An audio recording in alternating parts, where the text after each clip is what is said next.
Welcome back to the Vathikuchi.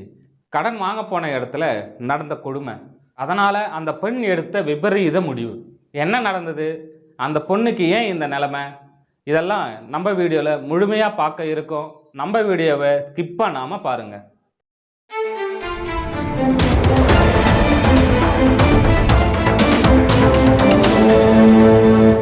Theni மாவட்டம் சின்னமனூரில் இருக்கிற ஒத்த வீடுன்ற பகுதியை சார்ந்தவர் தான் சிங்கராஜ். இவர் அந்த பகுதியோட பாஜக நகர தலைவராக இருக்கார். கூடவே ஒரு ஃபைனான்ஸ் கம்பெனியும் நடத்திட்டு வர்றாரு.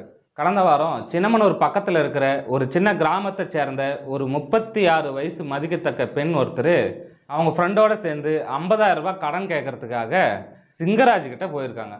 சிங்கராஜ் அவங்கள உள்ளே உட்கார வச்சு பேசிக்கிட்டு இருந்திருக்காரு. அதே சமயம் கூட இருந்த ஃப்ரெண்டுக்கு ஒரு ஃபோன் வரவே வெளியே போய் பேசிகிட்டு இருந்திருக்காங்க. இந்த தனிமையை பயன்படுத்திக்கிட்ட சிங்கராஜ் அந்த பொண்ணுக்கு பாலியல் தொல்லை கொடுத்ததா சொல்லப்படுது. இதனால் அதிர்ச்சியான அந்த பொண்ணு சிங்கராஜை கீழே தள்ளிவிட்டு தப்பிச்சு வீடு போய் சேர்ந்துருக்காங்க.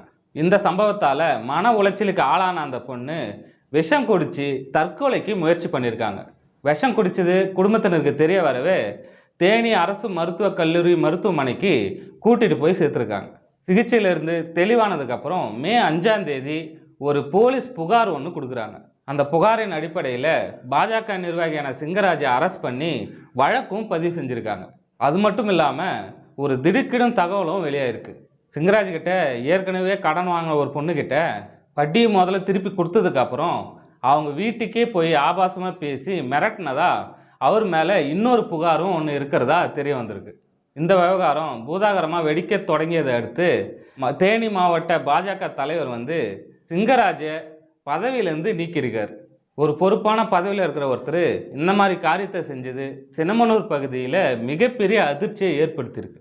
மக்கள் தங்களோட அவசர தேவைக்காக கடன் வாங்க போகிற இடத்துல கூட பாதுகாப்பு இல்லையான்னு எல்லார் மனசையும் கேள்வி எழுது. பெண்களோட பாதுகாப்பு எந்த அளவுக்கு கேள்விக்குறியாக இருக்குன்றதுக்கு இந்த சம்பவம் ஒரு உதாரணம். இந்த சம்பவம் பற்றி நீங்கள் என்ன நினைக்கிறீங்க?